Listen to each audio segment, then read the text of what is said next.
Tral constituency sitting MLA है रफीक अहमद नायक, और उन्होंने पिछली बार हो रहा था नेशनल कॉन्फ्रेंस और कांग्रेस के मुश्तरका उम्मीदवार सुरिंदर सिंह को।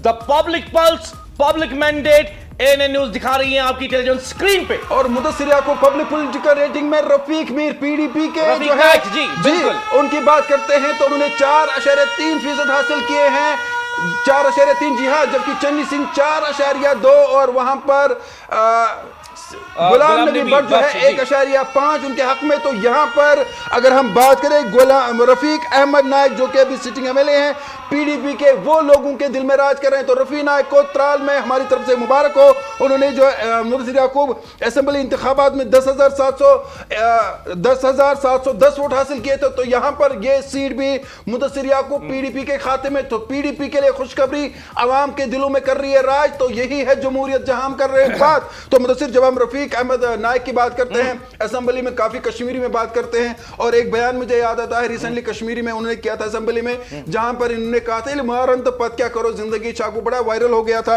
और रफीक अहमद नायक जो है उन्हें बड़ा वो मासूम जैसा लीडर माना जाता है जो वहां के लोग कहते हैं। और आज के पब्लिक रेटिंग में जो उन्होंने फिर एक बार पीडीपी के को मजीद जो है ताकत दी है, वो इस बात से कि त्राल में भी लोग अभी कह रहे हैं कि जो सिटिंग एमएलए हैं वो उसे ही पसंद करते हैं। जबकि मुदस्सिर याकूब हमने ये भी देखा जो सिटिंग एमएलए हैं उनकी पब्लिक रेटिंग इस तरह से आना बड़ा मुश्किल होता है, क्योंकि जब आप एमएलए बनते हैं लोगों की उम्मीदें ज्यादा बढ़ जाती है। जी बिल्कुल। और जब आप रफीक अहमद नायक साहब की बात करते हैं, क्योंकि ये पीडीपी से रहे थे और पीडीपी के बारे में ये तासुर था कि वो जीत नहीं सकती हैं त्राल में, अब की बात 2024 के इलेक्शंस में।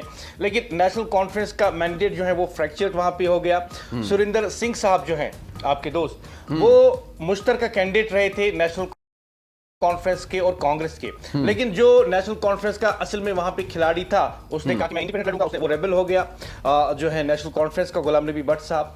और उसके बाद हमने देखा कि सुरिंदर साहब चंद वोटों से जो है ये 10,250 वोट हासिल किए थे। जी हाँ, मेरे ख्याल से यही 100 के करीब जो है 100,000 या 100 या 600 के का वोट का फर्क रहा था मेरे, या 205 वोट का कुछ ऐसा ही था, क्योंकि उन्होंने 24% लिए थे, इन्होंने 23% लिए थे वोट शेयर।